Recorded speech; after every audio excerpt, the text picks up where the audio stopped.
Hello दोस्तों, hit story में आपका स्वागत है। उम्मीद करती हूँ पसंद आएगी। मेरे मामा जी 55 साल की उम्र में भी बहुत ताकतवर थे। वह थे तो 55 साल के, लेकिन अभी भी वह नौजवान की तरह तंदुरुस्त दिखते थे। वह मामी से बेहद प्यार करते थे और मामी को हमेशा खुश रखते थे। लेकिन जब रात हुई तो मामी के कमरे से अजीब अजीब आवाजें आने लगी। फिर मैंने देखा कि मामी कमरे से निकलने के बाद वह लंगड़ा लंगड़ा कर चल रही थी। मुझे मामी की ऐसी हालत देखकर बहुत ही हैरानी होती थी। मैं सोचती थी कि मामा जी ऐसा क्या करते हैं जो मामी इस तरह लंगड़ा लंगड़ा कर चल रही है। एक दिन मामी की तबीयत बहुत खराब हो गई तो मामी ने कहा कि बहू, तुम अपने मामा को दूध दे देना। थोड़ी देर बाद जब मामी सो गई तो मैं मामी की तरह ही अपना वेलिया बनाकर मामा जी को दूध देने चली गई। जैसे ही मैं दूध का गिलास रखकर पीछे मुड़ी तो मामा जी का मेरा हाथ पकड़कर अपने ऊपर खींच लिया और मामी समझकर पूरी रात। दोस्तों, मेरा नाम रोशनी है और मैं एक मिडिल क्लास फैमिली से ताल्लुक़ रखती हूँ। मैं देखने में काफ़ी सुंदर हूँ और अभी 20 साल की हूँ। हम अपने माँ-बाप के 2 ही संतान थे और मेरे बड़े भाई राज हम अपने मम्मी-पापा के साथ बहुत ही खुश थे। मेरी भाई की शादी 1 साल पहले ही हुई। जब से घर में मेरी भाभी आई थी, तब से मेरे पापा भी बहुत खुश रहने लगे थे। मेरी भाभी बहुत ही अच्छी थी। मेरे भाई और भाभी में बहुत प्यार था। भाई पास के शहर में एक ऑफिस में काम करते थे। जब वो भी ऑफिस से आते तो सबके लिए कुछ ना कुछ खाने के लिए ज़रूर लेकर आते थे। यह सब देखकर मैं बहुत खुश थी। मैं यही समझती थी कि भगवान ऐसा भाई सबको दे। मेरी मम्मी-पापा को भी भाई का बहुत गर्व था क्योंकि भाई मम्मी-पापा से बहुत प्यार करते थे। मेरी ग्रेजुएशन की पढ़ाई पूरी हो गई थी तो मेरे मम्मी-पापा मेरी शादी के लिए रिश्ते तलाश में शुरू कर दिए। तभी कुछ दिन ही गुजरे थे कि एक अच्छा-सा लड़का मेरे पापा को मालूम हुआ। पापा ने इस लड़के की छानबीन की तो पता चला कि लड़का बहुत ही अच्छा लड़का है। लड़के का नाम अमर है, लेकिन उसके माता-पिता नहीं हैं। उसके मामा और मामी ने अपने बेटे की तरह पाला-पोसा है। लड़का बहुत ही अच्छा है और उसमें किसी तरह का कोई ऐब नहीं है। जैसे ही मैं शादी की बात सुनी तो मेरे मन में कई सारे सपने आने लगे। मैं दुनिया भर की ख्वाब देखने लगी थी। मैं जवान और खूबसूरत थी, इसलिए मेरे अंदर एक लड़का और लड़की के बीच की भावनाएं काफी अच्छे से समझ आती थी। पापा ने सोचा कि परिवार अच्छा है तो देर नहीं करनी चाहिए, इसलिए मेरे पापा ने झटपट से शादी तय कर दी और 10 दिन में ही शादी होकर मैं अपने ससुराल आ गई। ससुराल में मेरे पति के मामा और मामी भी मुझे देखकर बहुत खुश थे। सारी रस्में खत्म होने के बाद मुझे कमरे में भेज दिया गया। धीरे धीरे वक्त गुजरा और रात हो गई। मैं अपने सुहाग के सेज पर बैठी अपने पति का इंतजार कर रही थी। उस वक्त मेरा मन बहुत ही बेचैन हो रहा था क्योंकि सुहाग रात का तो मैंने बहुत नाम सुना था। यह शादी की एक यादगार दिन होता है। मैं यही सब सोचकर घबरा भी रही थी। थोड़ी सी देर में अमर मेरे कमरे में आए और आकर मेरे पास बैठ गए। वह कहने लगे, रोशनी, मैं बहुत ही खुश हूँ कि तुम्हारे जैसा मुझे जीवन साथी मिला। पता है रोशनी, जब मैं 10 साल का था तब मेरे मम्मी पापा का एक्सीडेंट में मौत हो गई थी। तब से मुझे मेरे मामा और मामी ने ही पाल पोस कर इस काबिल बनाया है। मैं चुपचाप उनकी बातों को सुन रही थी। फिर मैंने कहा कि आपको मामा मामी की आपकी कोई औलाद नहीं है क्या? तब मेरे पति कहने लगे कि मेरे मामी को बहुत दिनों तक कोई औलाद नहीं हुई, लेकिन जब मामा जी और मामी को बहुत इलाज करवाने तक कई साल बाद वह प्रेग्नेंट हुई। लेकिन जब बच्चा होने का समय आया तो मामी की अचानक तबीयत खराब हो गई।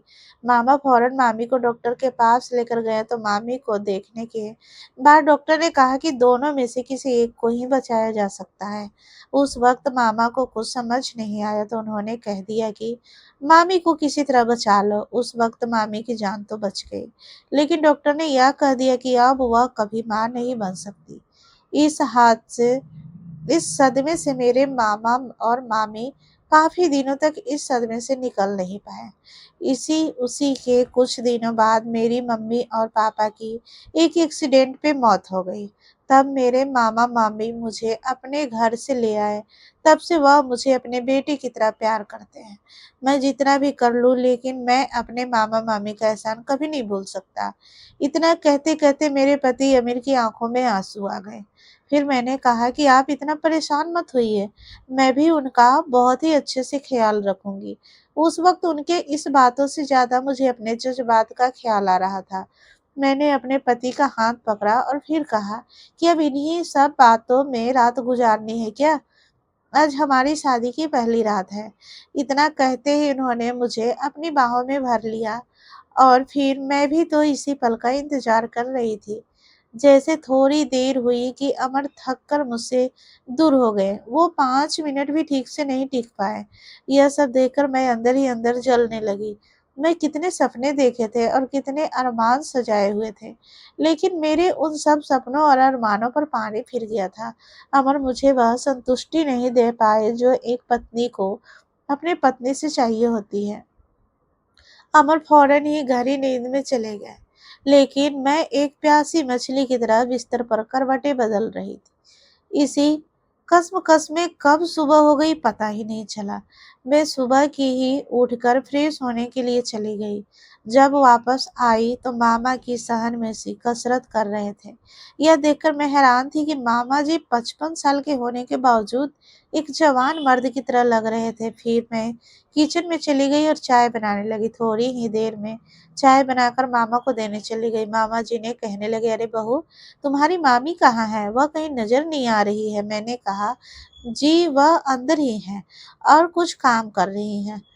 मैं अब गौर करने लगी कि मामी जी जहाँ कहीं भी होती थी, मामा जी वहीं पहुंच जाते थे और मामी के साथ अजीब सी हरकतें करने लगते थे। मामी कहती हैं, अब तो शर्म करो, घर में नई नई बहू आ गई है। अगर वह यह सब देखेगी तो क्या सोचेगी? मामा जी कहने लगे कि क्या सोचेगी? हर पति अपनी पत्नी के साथ यही सब करता है, अमर भी यह सब करता होगा। मामा मामी की ऐसी बात सुनकर मुझे बहुत ही शर्म महसूस हो रही थी। मैं सोचने लगी कि अमर भी ऐसा होता है। ऐसे ही 10 दिन गुजर गए और फिर एक रात जब मैं बाथरूम जाने लगी तो मामा जी के कमरे से मामी की अजीब सी आवाजें सुनाई देने लगी। ऐसी आवाज सुनकर मैं अपने जज्बातों पर काबू नहीं कर पाई और उनके कमरे की खिड़की के पास जाकर देखने लगी।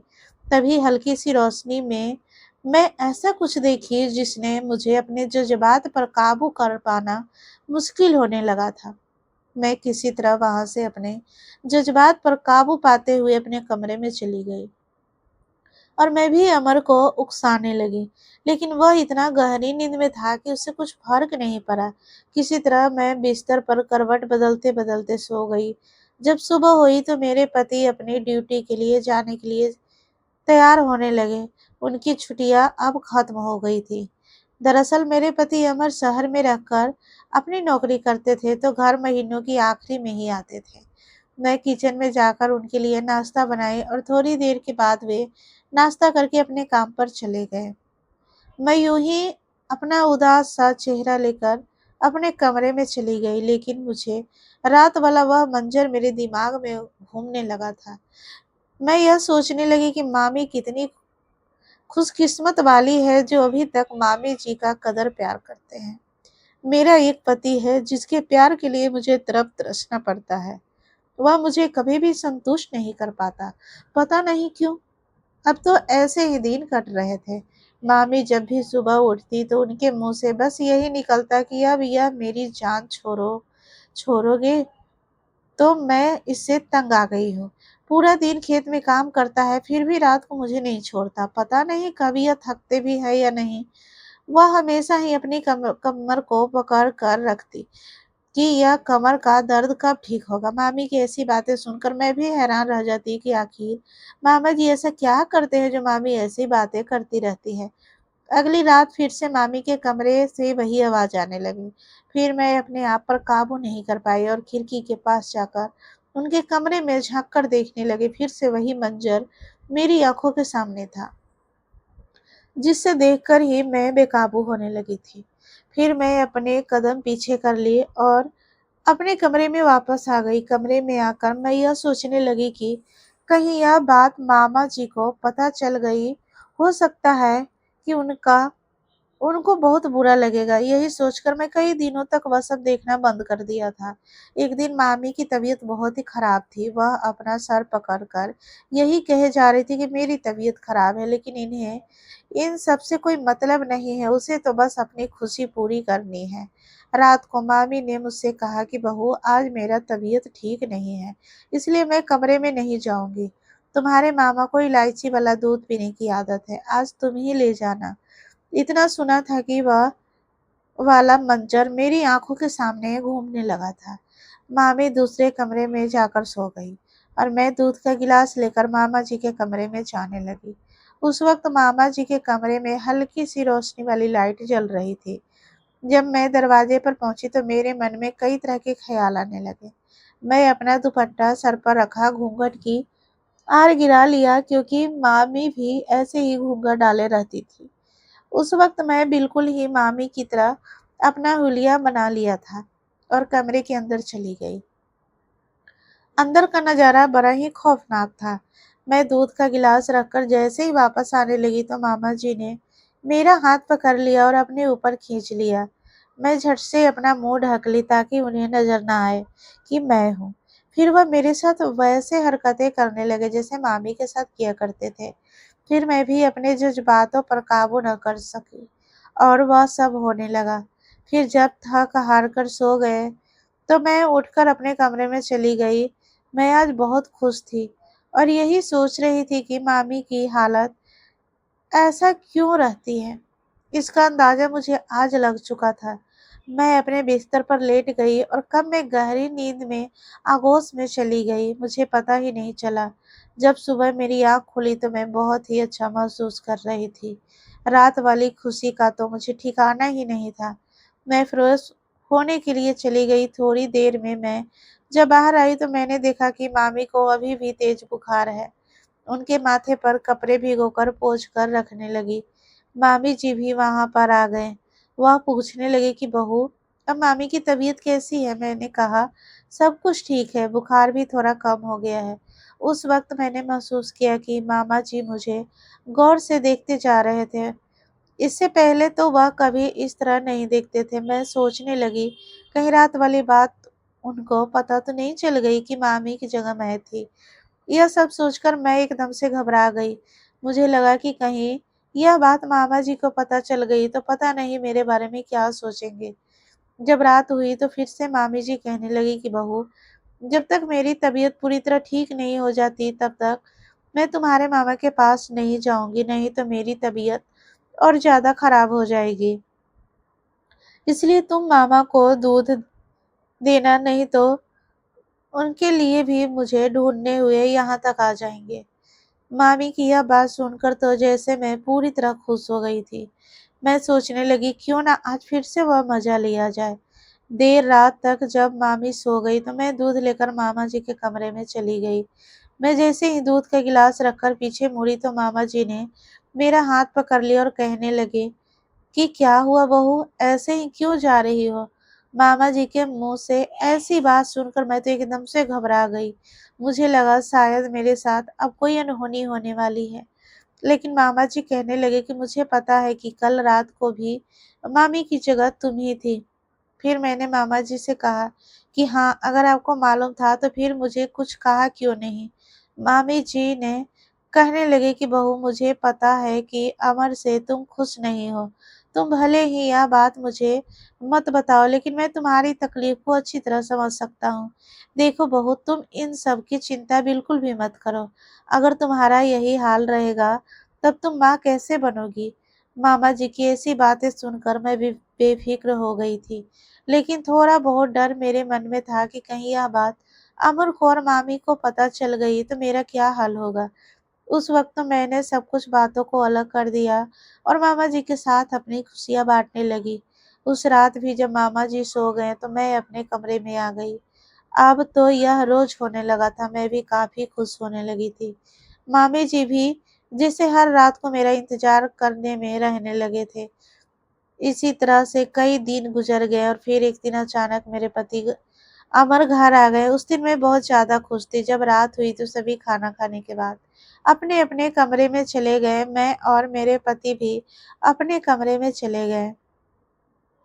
उस रात को मुझे महसूस हुआ कि अमर अब पहले से बेहतर हो गए हैं, लेकिन उतना ज़्यादा भी नहीं। फिर वह गहरी नींद में सो गए। इस कदर उनको सोया हुआ देखकर मैं अंदर ही अंदर जलने लगी। फिर सोचने लगी कि मामा जी के पास चली जाऊं, लेकिन अमर थे, इसकी वजह से मैं किसी की तरह अपने आप को समझाकर सो गई।